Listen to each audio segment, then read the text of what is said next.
It's important to know that if you ever know someone who's in severe, intractable, and final pain, because it can be managed, although doctors are loath to mix those things, but whatever. Okay, so when does the dopaminergic system manifest itself? Well, under two conditions. One is when you're moving towards a valued goal and the signs are that you're actually succeeding in your movement towards it. And part of that is because the dopaminergic system responds to cues of consummatory reward.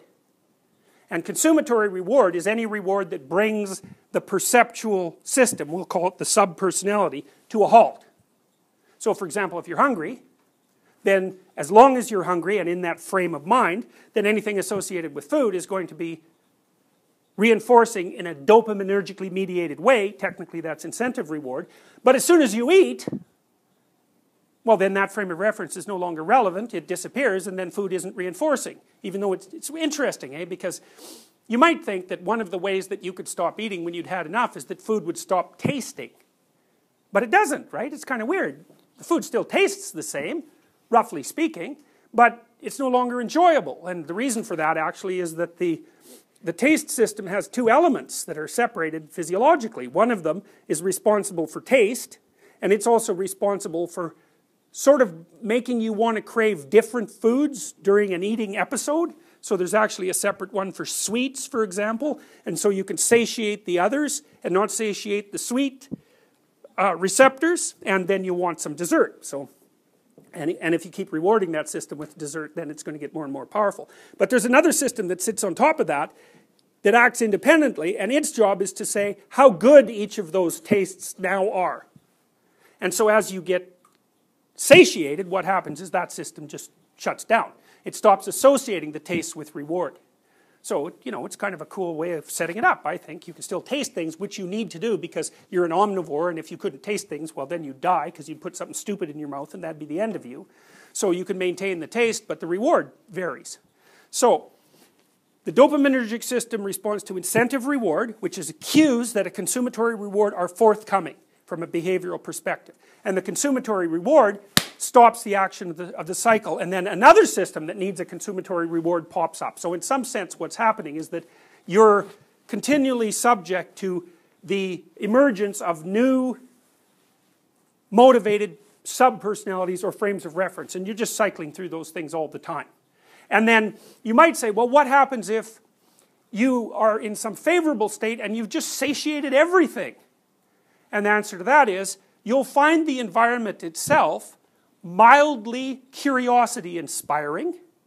The dopaminergic system will make exploring novelty rewarding, and so you'll go out and you'll do some random exploration because what the hell, you might as well do something while you're awake, and that will increase your realm of competence and the size of your explored territory. And that's a very fundamental, it's not a drive, it's a very fundamental subpersonality. And the reason I'm telling you that it's nested in the hypothalamus is because I don't want you to be thinking that this is some new thing. It's really, really old. It's probably about as old as pain.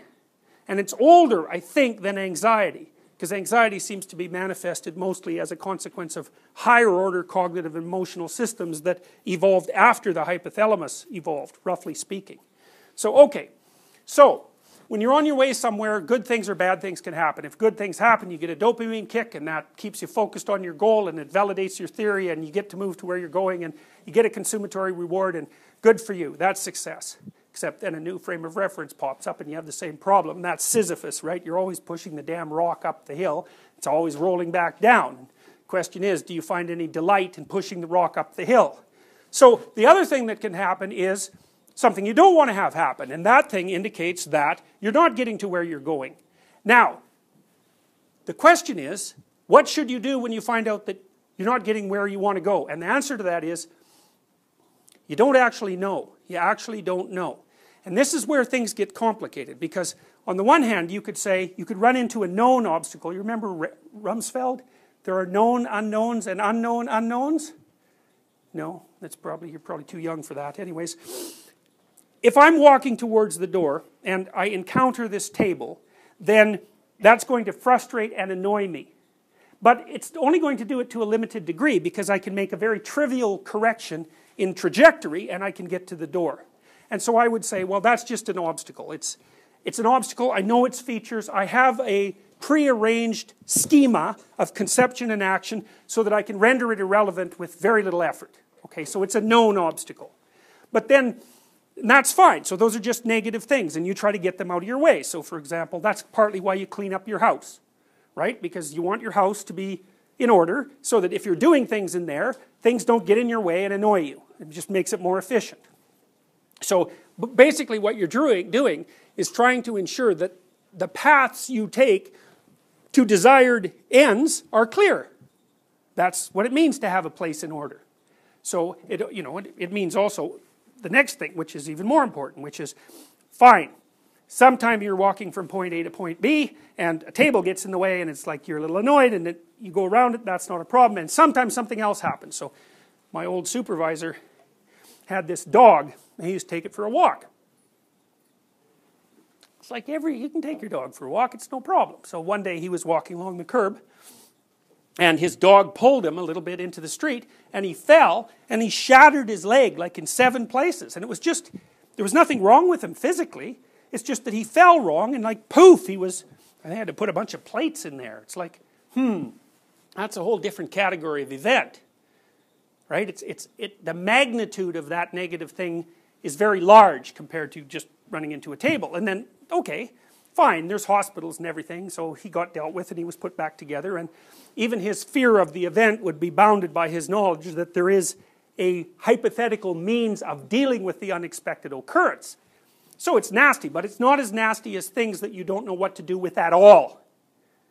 And those are things you encounter in life too. And so I've given you some examples of those before. Betrayal's a big one. And I think the reason betrayal is such a big one is because first, if you're going to form a partnership or a friendship with someone, you're staking a lot of your life on that, right? Because you're staking your future on it, you're staking your present on it. It's an important presumption of the nature of your reality moving forward. So, the next thing is that when someone betrays you, they violate your model of what it means to be human, and that's a big problem because you're dealing with humans all the time and you're also a human. So, if you're betrayed, that casts the validity of the entire structure you use to orient yourself with regards to yourself and in the social world into disarray. So that's a very big explosion of snakes. And so, I could say, well, people are full of snakes, and you might say, well, what does that mean? And it means that something like, during our evolutionary history, predatory reptiles were a big problem. So, for example, when we used to live in trees, then tree-dwelling snakes would eat us and our offspring more likely, because that would be easier.